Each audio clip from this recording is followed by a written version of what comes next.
Ready தான். Okay, அனைவருக்கும் இனிய சாரி. மாலை வணக்கம்.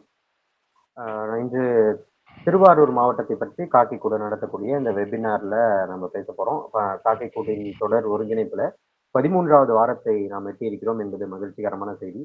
கூடவே ஒவ்வொரு வாரமும் இதில் கலந்து கொண்டக்கூடிய இயற்கை ஆர்வலர்களின் எண்ணிக்கையும் அதிகரிச்சுட்டே இருக்கு அப்படின்றது நமக்கு ஒரு பாசிட்டிவான விஷயம். நிறைய விஷயங்களை கொண்டு சேர்க்கிறதுக்கு இது உதவியா இருக்கும். இந்த வாரம் திருவாரூர் மாவட்டத்தை பற்றி பேச இருக்கக்கூடிய இயற்கை ஆர்வலர் திரு வேதமணி அவர்களை பற்றி ஒரு சிறு அறிமுகம். நம்ம காக்கைக்கூடுனுடைய இந்த பல்லுயிர் சூழல் சார்ந்த வெபினார்ல ஒரு புது டேர்மை நம்ம காயின் பண்ணலாம்னு நினைக்கிறேன். என்னன்னா நியூமிஸ்டிக் அப்படின்னு சொல்லுவாங்க. அதாவது காயினை கலெக்ட் பண்றவங்களுடைய ஹாபிக்கு அந்த பெயர். ஸோ அதுல இவர் வந்து ஒரு நுமிஸ்மேட்டிஸ்ட் அப்படின்னு சொல்லக்கூடிய ஒரு விஷயத்த தொடர்ந்து பண்ணிட்டு இருக்காங்க. அதாவது பழங்கால நாணயங்களை சேகரிக்கக்கூடிய மிக சிறப்பான ஒரு பணி. எல்லாருக்குமே இந்த ஆசை சிறு வயதுல இருந்திருக்கும். நம்மளும் நிறைய காயின்ஸ்லாம் கலெக்ட் பண்ணிப்போம். இப்போ கூட இந்த 90s கிட்ஸ்லாம் பார்த்தோம்னா அந்த 5 பைசா 10 பைசா காயின்லாம் பார்க்கும்போது நமக்கு உள்ளுக்குள்ள ஒரு உள்ளார்ந்த மகிழ்ச்சி ஊறதை பார்க்க முடியும். அது அவருக்கு நிறையவே இருக்கும்னு நினைக்கிறேன். ஸோ அதை பத்தி கூட நம்ம எதிர்காலத்துல ஒரு தனி வெபினாரே பண்ணலாம். மேலும் அவர் இது மட்டும் இல்லாம நிறைய பறவைகளை படம் பிடிக்கக்கூடிய செயல்பாடுகளையும் தான் கற்றுக்கொண்ட விஷயங்களை மற்றவர்களுக்கு எடுத்து சொல்லக்கூடிய விஷயத்தையும் தொடர்ந்து செய்து கொண்டிருக்கக்கூடிய ஒரு இயற்கை ஆர்வலர். திருவாரூர் மாவட்டத்தில் இருக்கக்கூடிய பள்ளியில் சார்ந்த விஷயங்களை பற்றி நம்மிடம் பேச வருமாறு திரு வேதமணி அவர்களை அன்புடன் அழைக்கிறேன். வணக்கம், அனைவருக்கும் வணக்கம். வணக்கம் சார். நீங்க கேக்குது சார். வணக்கம். இன்னைக்கு நம்ம திருவாரூர் மாவட்டத்தை பத்தி பார்ப்போம். ஒருங்கிணைந்த தஞ்சை மாவட்டத்தினுடைய ஒரு பகுதியா இருந்தது. நெற்களஞ்சியத்தை நிரப்பக்கூடிய மிகப்பெரிய உலகினுடைய மிகப்பெரிய டெல்டாவினுடைய ஒரு பகுதி தஞ்சை. அதில் மிக முக்கியமான ஒரு பகுதியா நெற்களஞ்சியத்தின் ஒரு பகுதி வந்து திருவாரூர் மாவட்டம். இது முழுவதுமா வண்டலும் களியும் புழுதியும் மண் சார்ந்த ஒரு பகுதி. இது கடைமடை பகுதிகளை கடற்கரை வந்துடும். அதுக்கு பிறகு அலையாத்தி காடுகள் வரும். இந்த பகுதி முழுக்க விவசாய பூமி தான். பெரிய அளவில் தொழிற்சாலைகளோ வேற எந்த விஷயங்களோ இங்கே இல்லை. அதனால கொஞ்சம் இயற்கை பாதுகாக்கப்பட்ட ஒரு பகுதியாக இருக்கு. இது வந்து பாதுகாக்கப்பட்ட வேளாண் மண்டலமாக தமிழக அரசும் அறிவிச்சிருக்கிறது ஒரு சூழல் சார்ந்த விஷயத்துக்கு ஒரு நல்ல விஷயம். இந்த பூமி முழுவதுமே வந்து சோழ தேசம். அதை பெருமையாகவே சொல்லிக்கலாம். முழுக்க சோழ தேசம். சோழ தேசனுடைய 5 பாரம்பரிய தலைநகரங்களில் ஒரு முக்கியமான தலைநகரம் திருவாரூர். அதுதான் இந்த மாவட்டத்தினுடைய தலைமையகம். மிகப்பெரிய தேர் ஓடக்கூடிய திருவாரூர் மாவட்டத்தில் தான்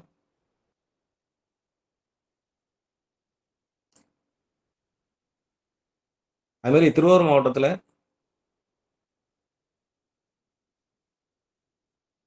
ஹலோ கேக்குது சார். நீங்க பேசுங்க. ஓகே.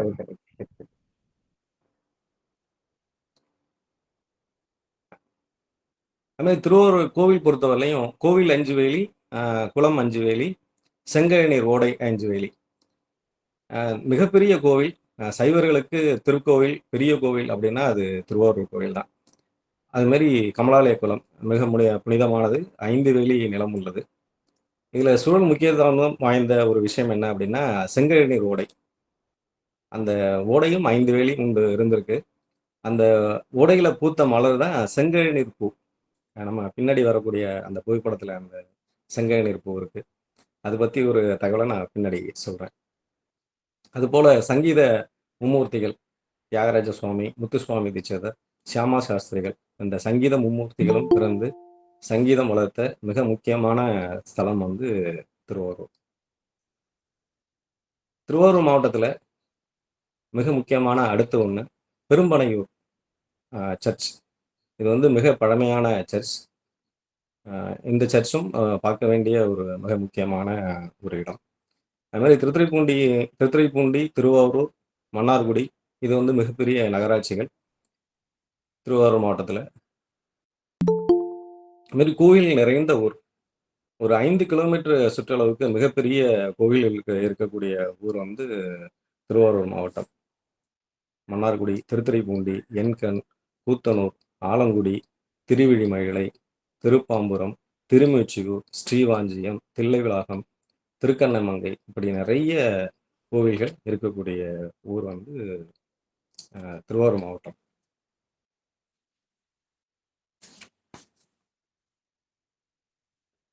இங்க வந்து நிறைய கிராமங்கள் பெயர்லயே வந்து வரலாற்று நிறைய தெரிஞ்சுக்க முடியும். இப்ப நம்ம ஸ்க்ரீன்ல பார்க்குறது வந்து பல்லங்கோவில் செப்பேடு. இது வந்து திருத்துறைப்பூண்டிக்கு அருகில் உள்ள பல்லவன் கோவில், இப்ப பல்லங்கோவில்னு அது இருக்கு. அந்த ஊர்ல கிடைத்த மிக பழமையான ஒரு செப்பேடு. உலகின் மிக பழமையான செப்பேடு இந்த ஒரு செப்பேடு. இதுல வந்து நில தானத்த பற்றின குறிப்புகள் இருக்கு. இது பல்லங்கோவில் அப்படிங்கிற ஊர்ல கிடைத்தது. சோழர்களுக்கு முன்னாடி பல்லவர்கள் கையில தான் திருவாரூர் மாவட்டம் இருந்திருக்கு. அதுக்கு பிறகு முற்கால சோழர்களுடைய தலைநகரா திருவாரூர் இருந்திருக்கு. அதுக்கு பிறகு முழுக்க இது சோழ தேசம் தான். இந்த மாவட்டங்கள்ல நிறைய பேர் வந்து வரலாற்று தகவல்களை தாங்கி இருக்கும். கிடாரம் கொண்டான், கிடாரம் கிடாரத்தை வென்றனால, அதாவது இன்னைக்கு வந்து நம்ம சிங்கப்பூர் அப்படிங்கிற சொல்லக்கூடிய தீவுகள், அந்த தீவுகள் தான் கிடாரம்னு சொல்றாங்க. அந்த கிடாரம் கொண்டதுனால கிடாரம் கொண்டான்கிற பெயர். சிங்களத்தை வென்றதுனால சிங்களாந்தி, பல்லங்கோவில், பல்லவன் கோவில், பல்லங்கோவில், கொற்கை, சோழருடைய மிக பழமையான ஒரு துறைமுகம். இது எல்லாமே கிராமங்கள் பெயர் உள்ள திருவாரூர் மாவட்டத்தில் பெயர்கள் இருக்கு.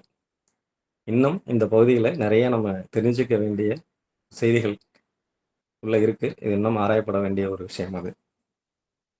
அது மாதிரி திருவாரூர் மாவட்டத்துக்குள்ளார திருவாரூர், திருத்துறைப்பூண்டி, மன்னார்குடி ஆகிய 3 நகராட்சிகள் இருக்கு. வலங்கைமான், குடவாசல், நன்னிலம், நீடாமங்கலம், முத்துப்பேட்டை, கூத்தாநல்லூர் உள்ள தாலுக்காக்களும் இதுக்குள்ள இருக்கு. முழுக்க காவேரி பாசனம் தான். காவேரியுடைய கிளை நதிகளான அரிச்சந்திரா, ஓடம்போக்கி, கோரையாறு, பாமணி ஆறு, வெள்ளாறு, முள்ளியாறு இப்படி நிறைய கிளை ஆறுகள் பரப்புன பரவி இருக்கக்கூடிய ஒரு மாவட்டம். முழுக்க முழுக்க காவேரி பாசனம் தான். காவேரியில் அங்கே தண்ணி இல்லைன்னா இங்கே மிகப்பெரிய அளவில் பாதிப்பு ஏற்படும். முந்தையெல்லாம் வந்து முப்போகம் சாகுபடி பண்ணிட்டு இருந்தாங்க. இப்போ அந்த முப்போகமும் குறைஞ்சி ஒரு போகத்தில் வந்து நிற்கிது. அது காவேரியில் சரியாக தண்ணீர் வராதனால தான். இதில் வந்து நம்ம இந்த நீர் மேலாண்மையை வந்து நம்ம மிக சிறப்பாக பார்க்க முடியும். இது வந்து சோழருடைய நீர் மேலாண்மை. அந்த கிளை நதிகள் வரும். அந்த கிளை நதிக்கு பக்கத்தில் ஒரு வாய்க்கால் இருக்கும். அந்த வாய்க்கால் வந்து ஒரு குளத்தை சேர்க்கும். ஒரு குளம் இருக்கும். அந்த குளத்தை வெட்டி வச்சிருப்பாங்க. அந்த குளம் நிறைய குளங்களை கனெக்ட் பண்ணும். ஒவ்வொன்றோட ஒன்றும் தொடர்போட இருக்கும். அந்த குளங்கள் வந்து சின்ன சின்ன குட்டைகளை சேர்ந்திருக்கும். அப்படியே ஒரு குத்து மாதிரி. இது வந்து சோழருடைய நீர் மேலாண்மைக்கு மிகச்சிறந்த எடுத்துக்காட்டு இந்த இந்த குளங்கள். ரொம்ப அழகா இருக்கும். அதை நீங்க கிட்டக்கு போய் பார்க்குறப்ப தெரியும். ஒவ்வொரு ஆற்றுக்கு பக்கத்துலேயும் குளங்களும் குட்டைகளும், அது ஒவ்வொன்றோட ஒன்று ஒரு குளத்தை சார்ந்து இன்னொரு குளங்கள் இருக்கும். ரொம்ப அழகான சிஸ்டம் அது. அதனால தான் நீங்கள் திருவாரூர் மாவட்டத்தில் இப்போ வரையும் பார்த்தீங்கன்னா ஒரு 20 அடி 22 அடிக்கு தண்ணீர் இருக்கும். அதாவது நிலத்தடி நீர் இருக்கும். இங்கே முக்கியமான பயிர் நெல்.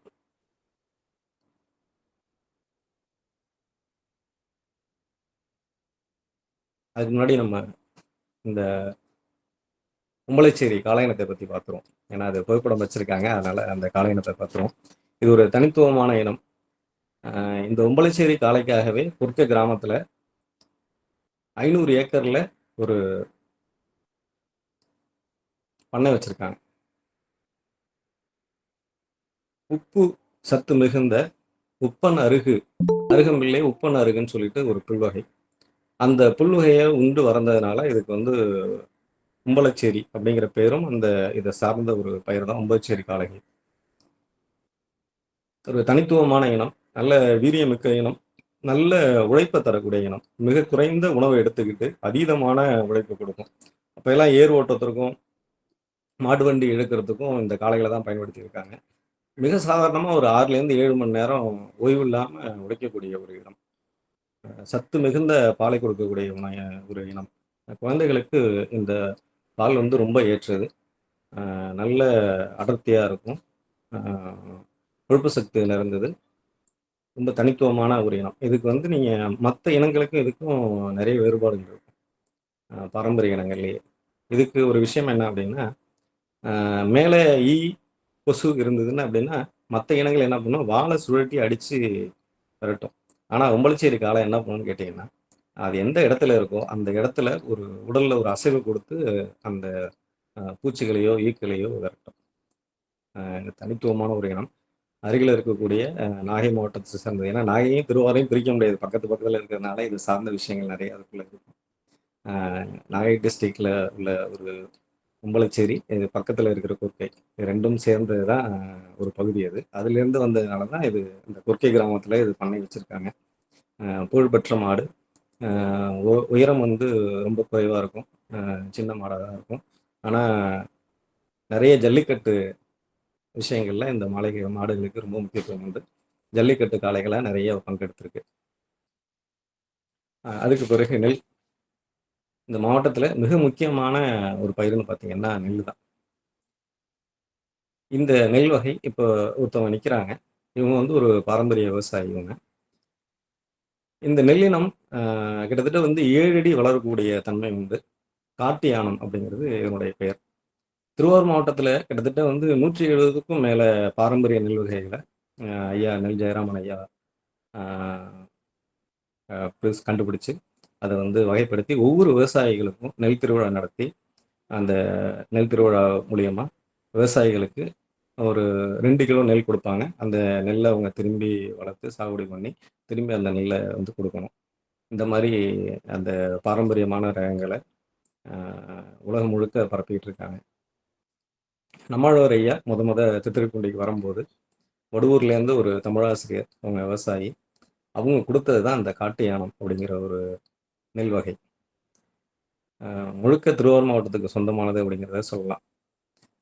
ஒரு 7 அடி வளரும், ரொம்ப சத்து மிகுந்தது.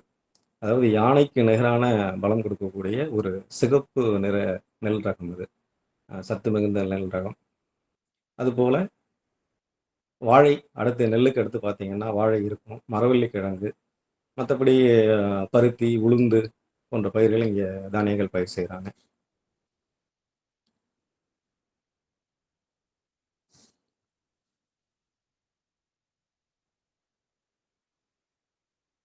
சரி, நீங்கள் போட்டுருங்க, அடுத்த ஸ்லைட் போடுங்க.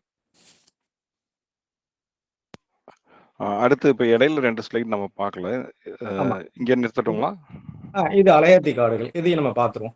இது முக்கியமானது, ஏன்னா இது வந்து ரொம்ப முக்கியமான அலையாத்தி காடுகள்.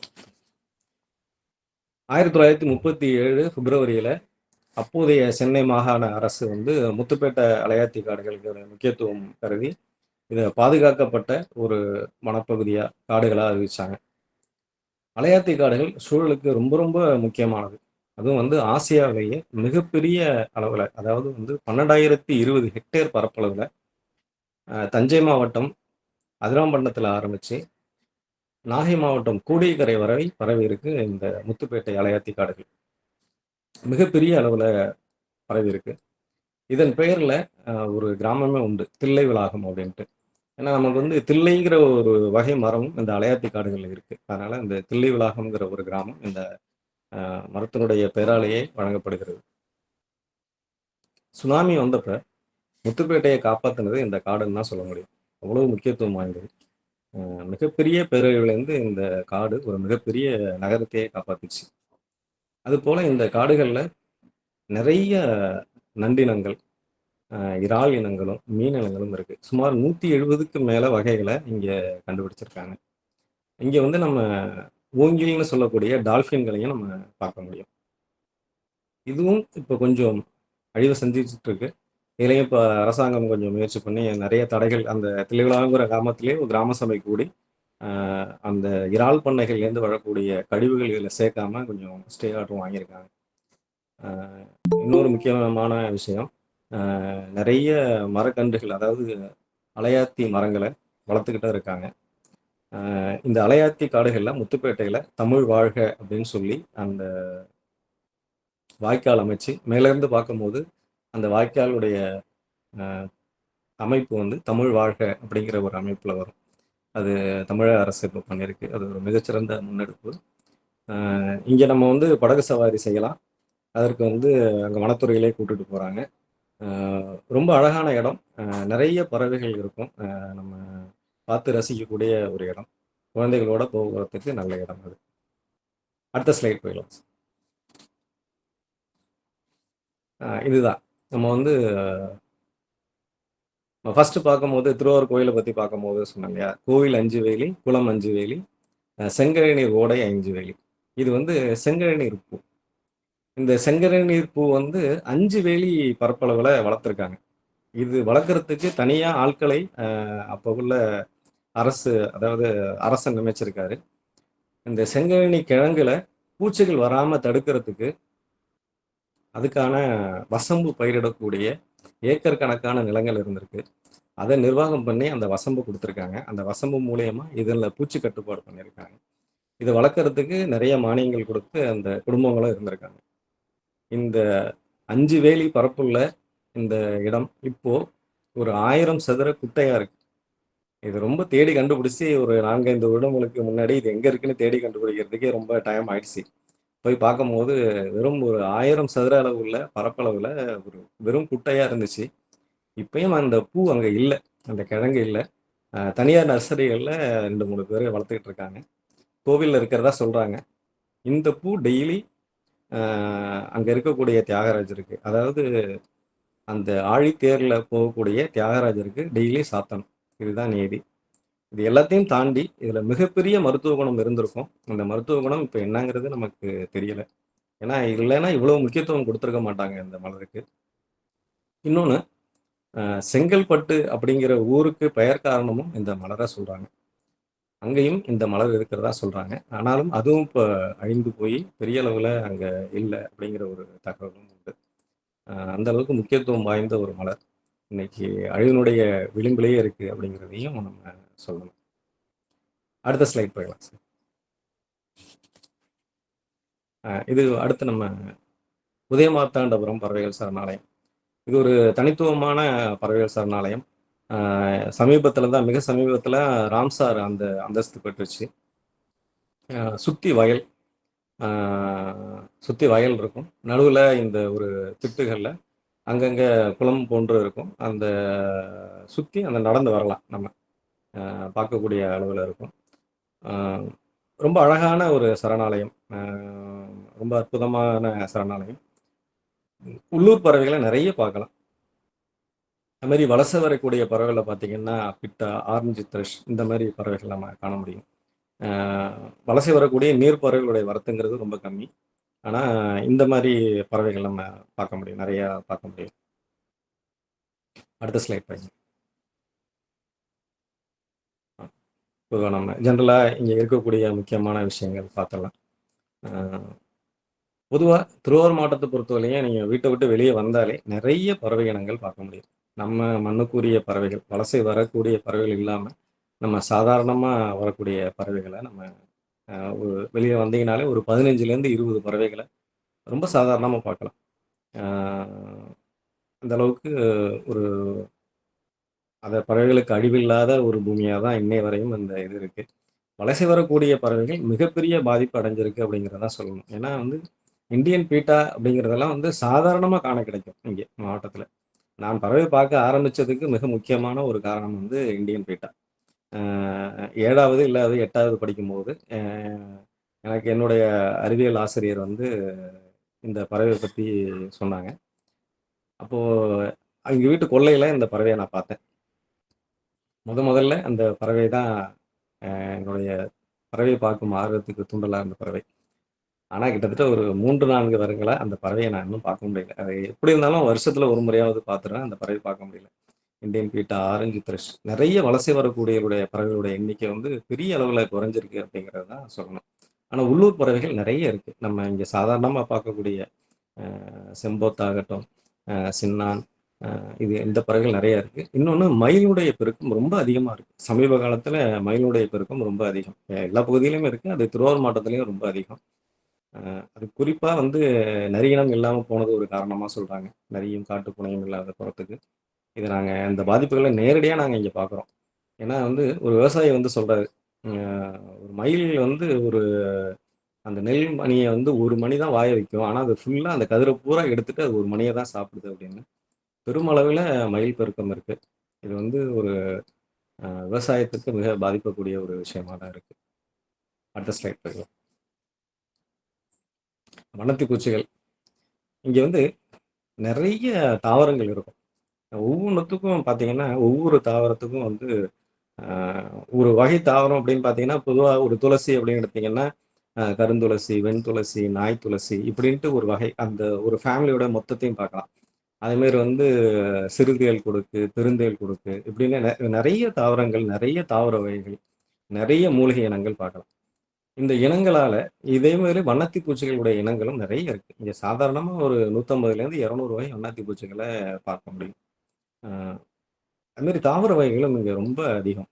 அ ஆவாரை எடுத்துக்கிட்டீங்கன்னா, ஆவாரை, பேயாவாரை, சிறுகன் பீளை, பொடுதலை, நார்த்தை இனமும் நெறைய இருக்கு. அதுமாரி முக்கரட்டை, தரைப்பசலை, பருப்புக்கீரை, புண்ணாக்கு கீரை, குத்து பசலை, சாரணை இதுபோல நெறைய அதாவது நம்ம காட்டுக்கீரைகள்னு சொல்லுவாங்க இல்லையா?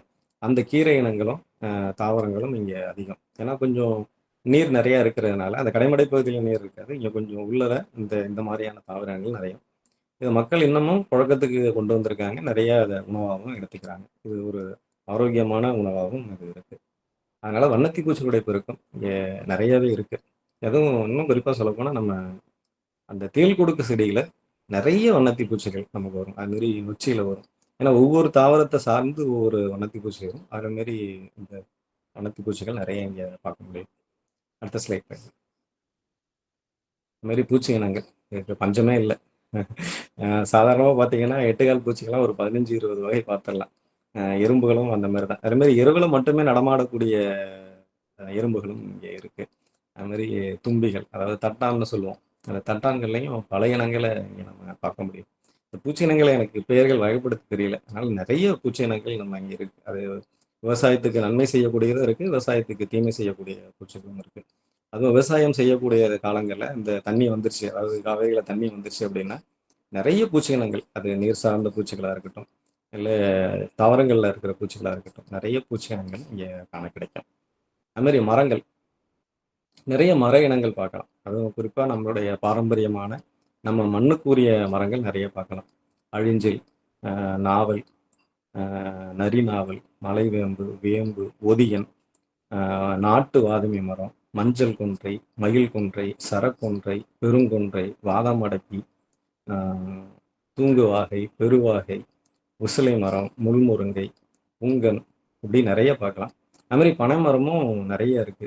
இதுல வந்து என்னன்னா, இங்க இந்த ஒவ்வொரு ஊர்லயும் இங்க இருக்கிற ஊர் பெயர்களே வந்து சிறப்பானதா இருக்கும். ஒவ்வொரு அரசவனங்காடு, இடும்பாவனம், மூங்கில்குடி, பனங்குடி, பருத்தியூர், அ புளியஞ்சேரி, நார்த்தங்குடி, மஞ்சக்குடி, நுணாக்காடு, மருதவனம், விளாங்காடு, நொச்சியூர், ஆலங்காடு, ஆலங்குடி இப்படி ஒவ்வொரு ஊர்கள் பெயரும் மரத்தையும், செடிகளையும், மூலிகைகளையும் தாங்கியிருக்கும். அதனால இது மரங்களும், மூலிகை வனமும் மிக்க ஒரு பகுதியா தான் இருக்கு. அது மாரி கள்ளி வகைகளும் நம்ம நெறைய பார்க்க முடியும். கள்ளி வகையில சப்பாத்தி கள்ளி, திருகு கள்ளி, ஆறுமுக கள்ளி, கொடிக்கள்ளி, சதுரக்கள்ளி இதெல்லாம் சாதாரணமாவும் கிடைக்கும். விவசாயிகளுக்கும் முந்தி வந்து பார்த்தீங்கன்னா, உயிர்வேலிகளா அந்த கள்ளிய தான் பயன்படுத்திட்டு இருக்காங்க. இப்பயும் அது பெருமளவுல பயன்படுத்தியே இருக்காங்க. அது மாரி கிழுவையும் வச்சு உயிர்வேலிகளா பயன்படுத்திட்டு இருக்காங்க. கொஞ்சம் விவசாயிகள பொறுத்தவரையும் இயற்கை சார்ந்த ஒரு விவசாயம் நடைபெற்று இருக்கிறது கொஞ்சம் மகிழ்வான செய்தி. அதுபோல இந்த இந்த செடி வகைகளுக்கு அந்நிய தாவரங்கள் வந்து மிகப்பெரிய தீங்கு இழைக்குது.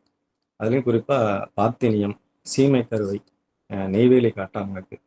இப்ப ரொம்ப சமீப காலத்துல பார்த்தீங்கன்னா, மலைப்பகுதியில இருக்கக்கூடிய உண்ணி செடிகள், அது எப்படி உள்ள வந்ததுன்னே தெரியல. அந்த உண்ணி செடிகள் அழகுக்காக சில பேர் வளர்க்குறாங்க. அது பெரிய அளவுல இப்போ பரவிக்கிட்டே இருக்கு. அது மாரி பார்த்தீனியம், அது வந்து பரப்பப்பட்ட ஒரு விதை தான் எல்லாருக்குமே தெரிஞ்சது. அது மாரி சீமை கருவையும் அப்படிதான். இது வந்தப்ப இருந்த அந்த வீரியம் இப்ப இல்லன்னு தான் சொல்லணும். அ நான் சிறு வயதா இருக்கும்போது எனக்கு வந்து கால்ல இந்த முள்ளு குத்துச்சு. கிட்டத்தட்ட 15 நாள் ஆச்சு அது ஆறுறதுக்கே. ஆனா இப்போ அந்த சீமை கருவைக்கு வந்து அந்த தன்மை இல்ல. அந்த அளவுக்கு அந்த வீரியம் இல்ல. ரொம்ப குறைவா இருக்கு அப்படின்னு தான் குறைஞ்சு போணும். ஒருவேளை நம்மளுடைய மண்ணின் தன்மையோ என்னமோ அத வந்து நல்ல விதமா மாத்திருச்சு. அந்த அளவுக்கு இல்ல. ஆனா சீமை கருவை பெருமளவில ஆக்கிரமிச்சுக்கிட்டு இருக்கு. அ அது கொஞ்சம் கவனிக்கப்பட வேண்டிய விஷயம். இடையில கொஞ்சம் அது பத்தின விழிப்புணர்வு குடுத்தோம். ஆனாலும் அது இன்னும் சரியா போய் சேரல அப்படின்னு தான் சொல்லணும். அதுபோல இங்க வந்து கூந்தல் பனை பார்க்கலாம். அ கொஞ்சம் வெளியில கொஞ்சம் அரிதான ஒரு மரமா இருந்தாலும், இங்க வந்து அந்த கூந்தல் பனை மரம் நல்லா பார்க்கலாம். பனைமரத்திலே ஒரு மிகப்பெரிய மரமா இருக்கும். அந்த பனை மரங்கள் இங்க நம்ம பார்க்க முடியும். அடுத்த ஸ்லைட் பார்க்கலாம். மீன் இனங்கள். இந்த காவேரி கிளைநதிகள்ல இருக்கக்கூடிய தனித்துவமான மீனினங்கள் இவை. இந்த மீனினங்கள் பார்த்தீங்கன்னா, நிறைய மீனினங்கள் இருக்கு. நெடும்பொடி, ஆமை சிலப்பி, குரவை, தத்துவான், விரால், சிற்றாரல், பேராரல், சல்லிப்பொடி, கெண்டைப்பொடி, ஊசி மீன், அயிரை, கெளுத்தி, மீசை கெளுத்தி, ஆற்றுவாலை, சாணிக்கெண்டை, கண்ணாடி கெண்டை, அயிரை, ஆட்காட்டி பொடி, வரிகொளுத்தி, வண்ணத்தி பொடி, இப்படி நிறைய மீன்கள் நம்ம இங்க கிடைக்கும். இதுல வந்து குறிப்பா கவனிக்கக்கூடியது என்னன்னா, இந்த சின்ன மீனினங்கள் வந்து அதிக முக்கியத்துவம் பெறல. ஏன்னா வளர்ப்பு கெண்டைகள், வளர்ப்பு மீன்கள் வந்த பிறகு, அந்த பெரிய மீனினங்கள் வளர்க்க ஆரம்பிச்ச பிறகு, இந்த சிறிய மீன்களுக்கு முக்கியத்துவம் இல்லாம போச்சு.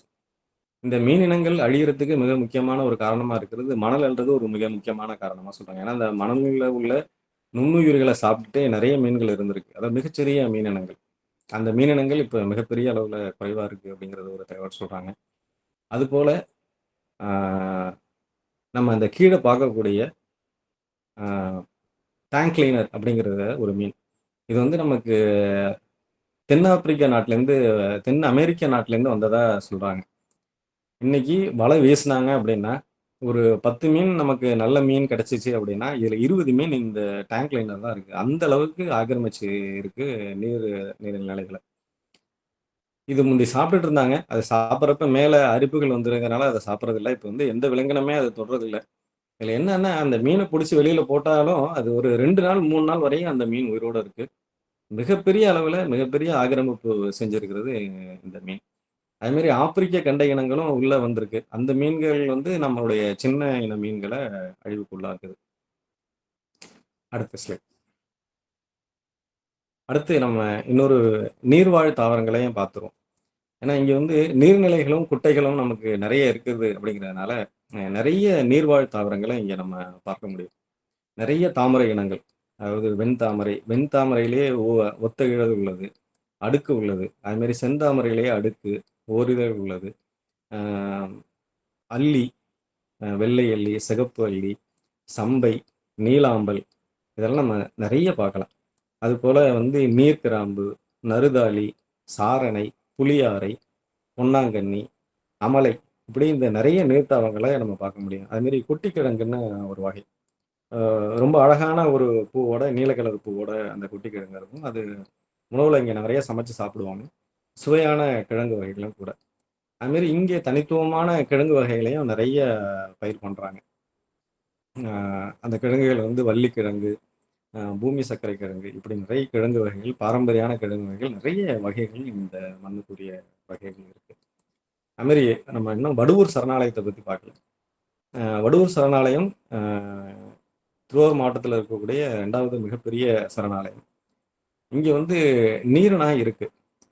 முந்தி வந்து திருவாரூர்லயே நான் நீர்நாய் பார்த்துருக்கேன். சிறு வயதா இருக்கும்போது குளக்கரையெல்லாம் நீர்நாய் இருக்கும்.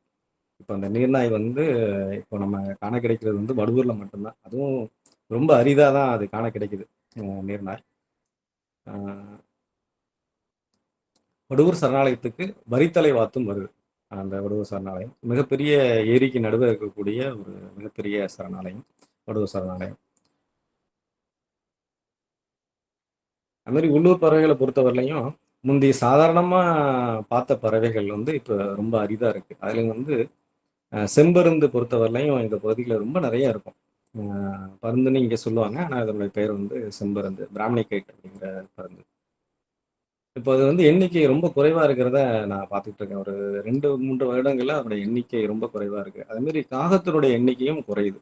எதனாலங்கிறது தெரியல. என்னுடைய கணிப்பு என்னன்னா, அந்த நிறைய கோழி கழிவுகளை வந்து கொண்டு வந்து கொட்டுறாங்க. சாலையோரங்கள்லையும், வயலோரங்கள்லையும் கொட்டிட்டு போறாங்க. இந்த இந்த கழிவுகளை சாப்பிட்றதுக்கு செம்பருந்து வந்து நிறைய கூட்டங்களா வருது. அது மாதிரி நம்ம கரும்பருந்தும் வருது, காகமும் வருது. இது ஒரு காரணமா இருக்குமா அப்படிங்கிறது நமக்கு தெரியல. ஆனா அந்த செம்பருந்துடைய எண்ணிக்கை இப்போ கொஞ்சம் பெரிய அளவுல குறைவா இருக்கிறத நம்ம பார்க்க முடியுது.